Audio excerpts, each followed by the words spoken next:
कोई हुआ न होगा मतवाला, एक रासी बात पे तूने सीना फाड़ दिखा डाला, सीना फाड़ दिखा डाला। हनुमान जी को कैसे प्रणाम करें? इनका प्रश्न है, हनुमान जी को कैसे प्रणाम करें? हनुमान जी को ऐसे प्रणाम करें। कैसे? देखो, आजकल प्रणाम की परंपरा जाती जा रही है। वैसे तो हनुमान जी भगवान रुद्र के स्वरूप हैं, भगवान शिव के ही, शंकर सुवन केसरी नंदन। कुछ महात्मा गाते हैं शंकर स्वयं केसरी नंदन।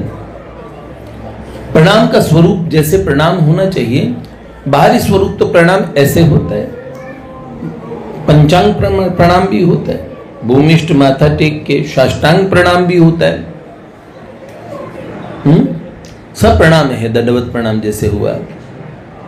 पर प्रणाम में भाव की प्रमुखता होनी चाहिए, और भाव की प्रमुखता के साथ में विधि की भी लोप नहीं होना चाहिए। अब आजकल प्रणाम कोई ऐसे ऐसे ही कर देता है, ये जो ईसाइयों के तरीके से, और फिर इस तरीके से करते हैं, ऐसे ऐसे करते हैं।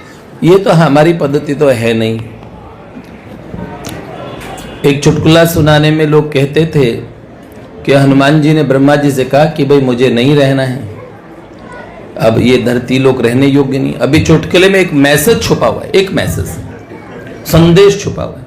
तो ब्रह्मा जी ने पूछा, भाई हनुमान जी क्या समस्या हुई? उन्होंने बोला, लोग आया करते थे, पुराना समय हुआ करता था, लोग साष्टांग प्रणाम करते थे, दंडवत, और कहते सियावर रामचंद्र की जय, हनुमान जी महाराज की जय। वो दंडवत प्रणाम करते थे। फिर समय आया तो भूमिष्ठ माथा टेक के प्रणाम करने लगे, पंचांग प्रणाम करने लगे। फिर समय आया खड़े होके प्रणाम करने लगे हनुमान जी को। फिर समय आया बाहर से प्रणाम करने लगे। फिर समय आया मंदिर के आगे से ऐसे ही निकलने लगे, सीने पे हाथ रख के। फिर समय आया तो ये वाले तरीके से ऐसे से प्रणाम करने लगे। ये भी कोई प्रणाम होता होगा? अब ये तो कोई विधि नहीं, इतना अविधि हो गई तो बोला अब हद हो गई है। भारत देश ऋषि मुनियों का देश, वहां की कन्या मंदिर के और बाहर आके पूछती है, हाय हनु, ये मुंह क्यों फुला रखा है बेबी? तो भैया हनुमान जी ने कहा, जहां ऐसे कुसंस्कारी अब बालक होने वाले हैं, सो हमें तो अब लगता है कि धराधाम पे टिकना कलयुग बड़ा ही घोर आ चुका है। अब ये जिन्होंने भी चुटकुला बनाया था, उसने ये परिस्थिति तो सीधे सीधे सही सही रखी। हो तो ऐसा ही रहे, भगवान को भी प्रणाम नहीं करते, माता पिता को भी प्रणाम नहीं करते, आसुरी रहनी हो गई है। हाँ, मान ही मात पिता नहीं देवा, साधुन सन करवा वही सेवा।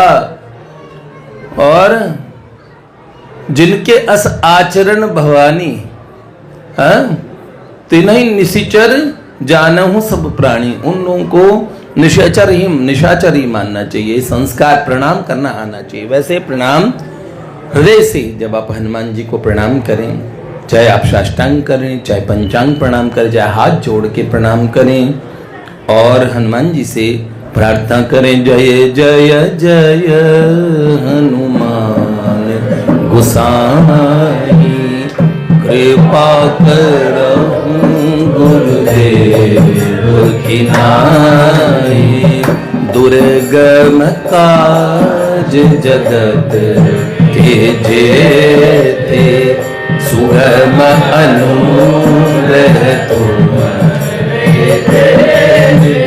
राम राजा राम प्यारे राम, सिया राम मेरे राम राजा राम प्यारे राम, सीता राम। तुमरे भजन राम को पावे, जन्म जन्म के दुख बिसरावे, अंत काल रघुबर पुर जाई, जहाँ जन्म हरि कहाई, मेरे राम राजा राम प्यारे राम।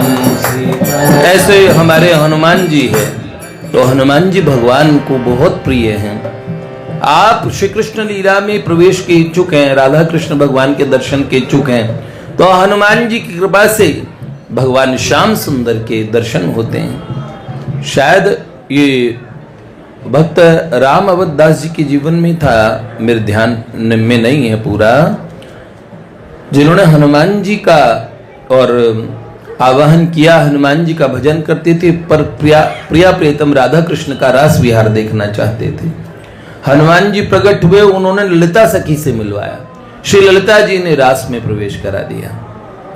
हनुमान जी की सब जगह बातचीत, चिंता न करो, ओ कामना हृदय की सुना के देख ले, दुख भंजन कष्ट हरेंगे गुण गा के देख ले, जीवन भर खुशियां देंगे शरण आके देख ले, दुख भंजन कष्ट हरेंगे गुण गा के देख ले, तू कामना हृदय की सुना के देख ले, दुख भंजन कष्ट हरेंगे गुण गा के देख ले। हनुमान जी की कोई साधना कर सकते हैं? हमने हनुमान जी की एक 7 दिवसीय साधना कई लोगों से कराई है। 7वीं रात्रि में हनुमान जी के दर्शन होते हैं। अब एक को करवाई, वो 4थी रात्रि को छोड़ के भगाया, क्या है मुझे डर लगा। अचानक 5 लोगों की भीड़ में खड़े हो और कोई कान में बोल देगा तेजी से, डर जाओगे हैं? कोई अचानक कोई आपके सामने अगर कोई आने का, बहुत सारे ऐसे भुवर लोक के देव होते हैं जो बीच में अनुष्ठान में परीक्षा लेते हैं। अनुष्ठान में ऐसी विचित्र घटनाएं होती है, कोई धाड़ धाड़ दरवाजा पीटने लगेगा, कभी लगेगा पत्थर सनसनाते हुए आया, कान पे आया, कान के पास से गुजर के गया, ना पत्थर होता ना कोई चीज होती, पर आपको पूरा दिखता है भड़ाके से, ऐसे लगता है कि क्या क्या चीज होने वाली है। हनुमान जी को मंत्र शक्ति से बुलाना, थोड़ा एक अनुष्ठानिक कर्म से बुलाना चैलेंजिंग, थोड़ा चुनौती से भरा है। लेकिन हनुमान जी को जब हम भगवान राघवेंद्र की भक्ति से और जब हनुमान जी के चरणों में हम विनय के साथ उन्हें बुलाते हैं, उनके बालक के समान, तब हनुमान जी सौम्य स्वरूप में आते हैं। वरना हनुमान जी पूरे पहलवान गुरु हैं, चेलों को पूरा कस के देखते हैं, बेटा अगर तुम मेरे जैसा। तो हनुमान जी के कई अनुष्ठान भी होते हैं। फिर भी एक कल पूर्णिमा है हनुमान जी की और प्रागट्य तिथि है, तो ऐसे में आप एक काम कर सकते हो, जो वो मंत्र है असल में अंतिम दिन वो लगभग 24 घंटे का ही मान लो लगभग, लेकिन प्रारंभिक 6 दिनों में 6000 मंत्र करते, 60 माला करते हैं।